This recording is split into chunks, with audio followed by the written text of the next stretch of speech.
안녕하십니까 성도 여러분. 오늘은 제 13과입니다. 2기 마지막 말씀이지요.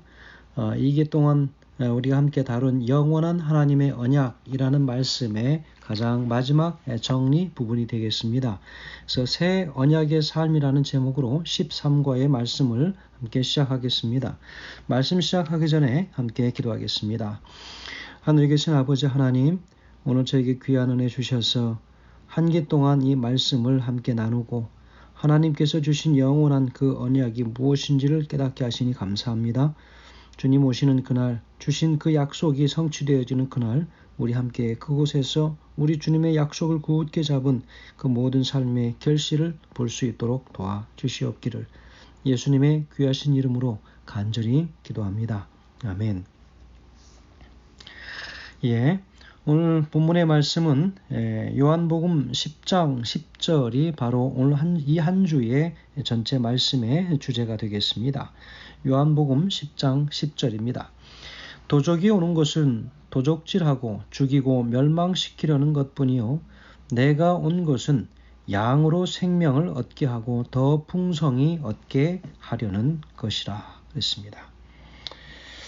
여러분, 우리가 특별히 이 한 개 동안에 새 언약의 삶이 결국은 이 결론적인 삶인데, 새 언약을 믿으며 살아가는 그리스도인의 진정한 삶이 무엇인가 하는 것을 우리가 함께 나누게 됩니다.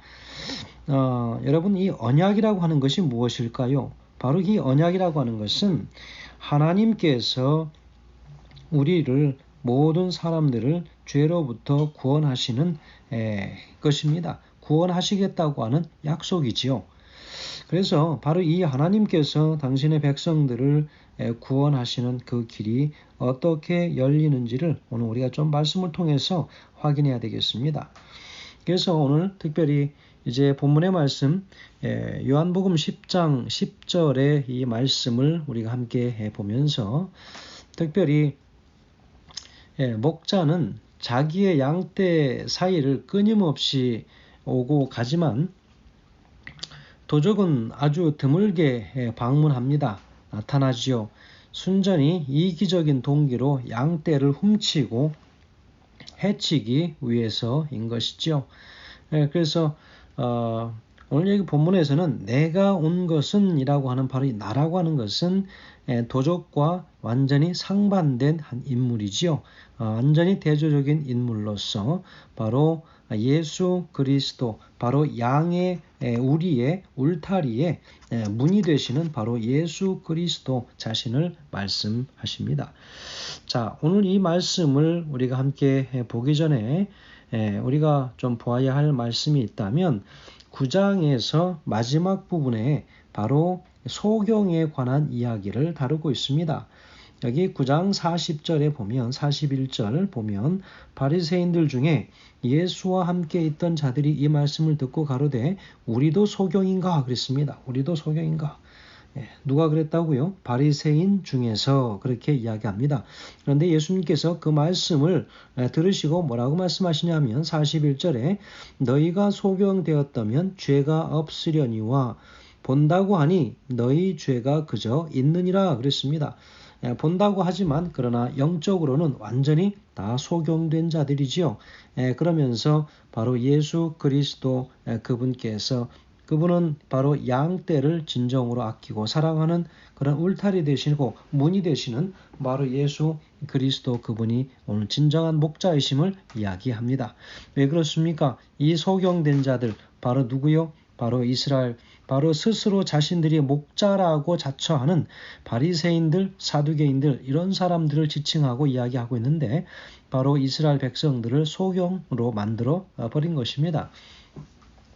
그래서 바로 이 구절은 소경을 고친 사건에 이어서 이어진 말씀이지요. 그래서 이스라엘의 목자로 인정되었던 바리새인들은 그들에게 위탁된 모든 책임을 충실히 이행하지 못하지요. 그래서 그들은 메시아에 대한 신앙을 고백한 사람을 양우리에서 추방했습니다. 바로 9장 34절이 바로 그 말씀인데요. 저희가 대답하여 가로되 내가 온전히 죄 가운데서 나서 우리를 가르치려냐 하고 이에 쫓아내어 보내니라, 그렇게 기록하고 있습니다.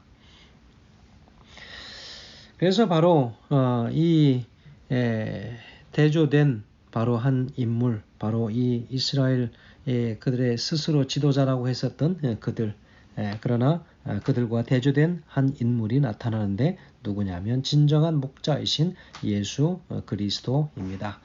자, 우리 집 주변에 보면 마당과 같은 곳에 지붕이 없이 울타리를 쳐서 막아둔 곳입니다. 때로는 넓은 광야에서는 돌로 담을 쌓아서 양들이 흩어지지 못하도록 하고 외부에서 맹수들의 공격을 막아주는 그런 역할을 하는 그런 것이었죠. 바로 이런 것을 양우리로 사용했습니다. 그래서 어떤 학자들은 말하기를 시골에서 지붕 없이 지은 헛강 같은 그런 것이라고 이야기합니다. 그렇습니다. 그런데 거기에 절도자가 나타나지요. 여러분 쉽게 우리가 생각한다면 절도, 강도 누구였습니까? 바로 가룟 유다 같은 존재였죠. 바로 그들이 전도를 위하여 돈을 맡은 자인데 바로 그 돈 맡은 자가 어떻게 했습니까? 그 돈꾀에서 돈을 훔치는 것입니다. 그래서 훔치거나 도적질하는 자, 바로 그런 자들을 바로 절도자라고 이야기하지요. 폭력을 사용하기도 하고 그렇지 않을 수도 있습니다. 폭력을 사용하는 것이 대부분의 경우이지만 그러나 폭력을 사용하지 않는 경우도 있죠. 그래서 어떤 때는 그런 절도자들은 벽을 타고 올라가지요. 그래서 벽을 부숴서 그곳에 있는 모든 양들을 혹은 그 주인들, 그 사람들을 해치기도 하는 그런 일을 하는 것입니다. 그런 사람들은 어둠 속에서 몰래 훔친 물건을 살금살금 가져다가 다른 좋지 못한 일을 위하여 그리고 자신들의 욕심을 위하여 사용하는 사람들이지요. 진정한 의미에서 목자가 아닌 것입니다. 자, 여기서 예수는 바로 이스라엘의 목자라고 주장하는 바리새인들을 절도와 강도로 지목했습니다. 바로 그들은 누가 회당에 들어갈 수 있는지 그리고 누가 출교를 당해야 하는지 다 판결하는 사람들이었습니다. 그래서 그들은 천국문을 사람들 앞에서 닫기도 하고 그리로 들어가는 사람을 가로막기도 하는 그런 사람들이었습니다. 그들은 교인 하나를 얻기 위해서 바다와 육지를 두루 다니다가 생기면 저희보다 몇 배 더 심각한 지옥의 자식이 되도록 만드는 존재들이라고 바로 예수님께서는 지적하셨지요. 그래서 예수 그리스도를 통해서 제공된 구원을 다른 수단으로 대체한 바로 그 존재들은 바로 절도이고 강도들이라고 하는 사실을 이야기하고 있습니다. 그래서 세상에는 거짓 메시아들이 있었고 또 앞으로도 계속 있을 것입니다. 그들은 바로 문이신 그리스도를 통해서 들어가지 않습니다. 그들은 거짓된 주장과 교묘하게 꾸민 계략들을 재난으로 결국은 맞춰버리는 그런 어처구니 없는 그런 일들을 그들이 하기도 합니다. 여러분 바로 오늘 성경 본문에서 내가 온 것은 바로 그 목자가 온 것은 양으로 생명을 얻게 한다 그렇게 이야기하고 있습니다. 양으로 생명을 얻게 한다. 여기에서 이 생명 바로 영생과 관계에 있는 이야기죠. 그런 신학적 의미를 사용하고 있습니다. 아담과 하와가 창조되었을 때 바로 그들은 바로 이 생명, 조웨라고 하죠. 바로 생명을 소유했었습니다. 그러나 죄로 인하여 죄를 지음으로써 완전히 상실하고 맙니다. 사실 그들은 육신의 수명은 이어졌지만 더 이상 불멸의 상태를 유지하지는 못했습니다. 그래서 예수님은 아담이 상실한 바로 조의 그 생명, 바로 그것을 회복시켜 주시기 위하여 이 땅에 오셨다는 거지요. 그래서 생명을 얻게 하고 그리고 얻은 것뿐만 아니라 더 풍성히 얻게 하려 하는 것이다. 여기서 생명이라고 하는 것은 육신적인 것과 지성적인 것 그리고 영적인 것을 다 포함한다고 볼 수 있겠습니다. 그래서 육신의 생명은 활력이 아주 넘치는 완벽한 건강 및 그 자체, 다시 말하면 신체의 건강과 관계가 있는 것이죠. 그래서 예수님은 육신의 병을 고치는 이적을 통해서 생명력이 감퇴된 사람들에게 풍성한 육신의 생명을 주었습니다. 그러나 육신의 회복만으로는 결코 예수님의 사명이 완수될 수 없었죠. 사람이 떡으로만 사는 것이 아니고 여호와의 입에서 나오는 모든 말씀으로 살기 때문에 사람의 지성적인 생명과 영적인 생명도 반드시 살아나야 하고 풍성해져야 하는 것입니다. 그래서 신체적인 것이나 혹은 지적인 면에서 균형 잡힌 생명도 중요하지만 영적인 특성이 길러지지 않으면 결코 생명이 온전해질 수 없다라고 하는 것을 오늘 우리가 생각해 볼 수 있는 것이지요. 자, 그러면 계속해서 우리가 말씀을 이제 일요일 소지 바로 기쁨이라고 하는 제목을 우리 함께 다루겠습니다. 일요일의 말씀의 제목은 기쁨이지요. 중심절은 바로 요한일서 1장 4절의 말씀입니다. 자, 오늘 여기 과정 공부 일요일 소지에 나온 이 기억절 말씀은요. 우리가 이것을 쓰면 우리의 기쁨이 충만하게 하려 함이라 그렇게 기록하고 있습니다. 자, 그러면 이 말씀을 이해하기 위해서 1절과 2절과 3절의 말씀을 우리가 한번 먼저 살펴보도록 하겠습니다. 자, 1절에는 뭐라고 기록하고 있습니까? 태초부터 있는 생명의 말씀에 관하여는 우리가 들은 바요, 눈으로 본 바요, 주목하고 우리 손으로 만진 바라. 이 생명이 나타나신 바 된지라. 이 영원한 생명을 우리가 보았고 증거하여 너희에게 전하노니 이는 아버지와 함께 계시다가 우리에게 나타내신 바 된 자니라. 3절입니다. 우리가 보고 들은 바를 너희에게도 전함은 너희로 우리의 사귐이 있게 하려 함이니 우리의 사귐은 아버지와 그 아들 예수 그리스도와 함께 함이라. 4절의 말씀입니다. 우리가 이것을 쓰면 우리의 기쁨이 충만케 하려 함이로다 그랬습니다. 자, 오늘 여기 1절부터 보면 이렇게 기록하고 있죠.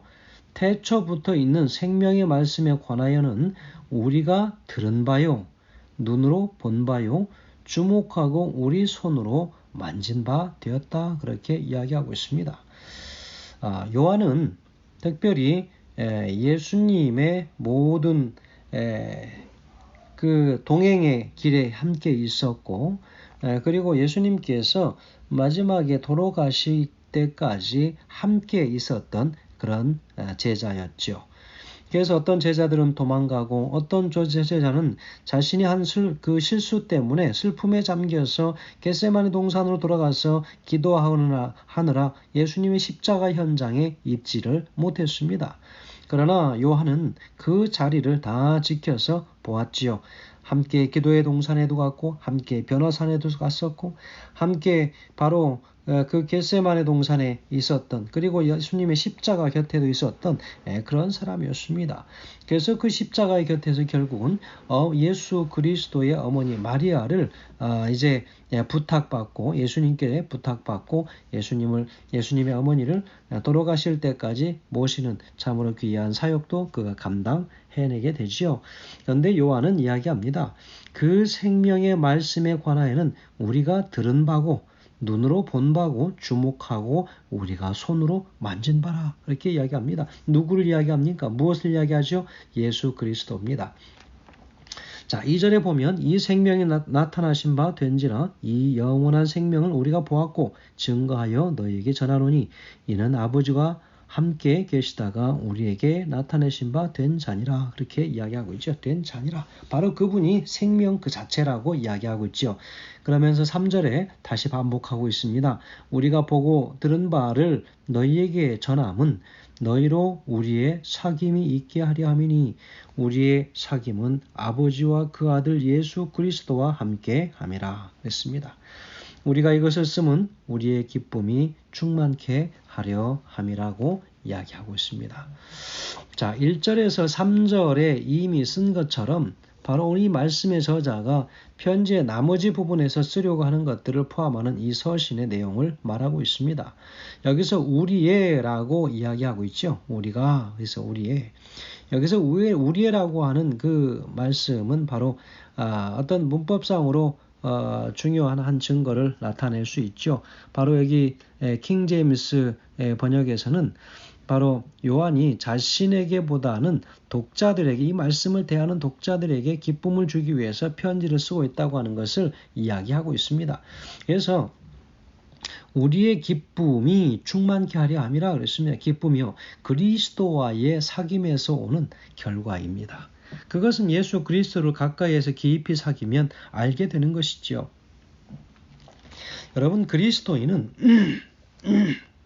감정이나 정서나 기분을 우리가 느끼지 않는 존재들이 아닙니다. 전적으로 이 감정과 정서와 기분을 우리는 느끼는 사람들입니다. 사실은 그런 것을 느끼지 않는다면 일반적인 사람들이라고 볼 수 없습니다. 그러므로 우리가 해야 할 일은 감정의 특성을 잘 이해하고 가능한 한 그것들을 잘 조절하고 그것들이 제 역할을 하도록 하는 것입니다. 그래서 감정을 부인하는 것이 인간이기를 거부하는 것과 같다라고 볼 수 있겠습니다.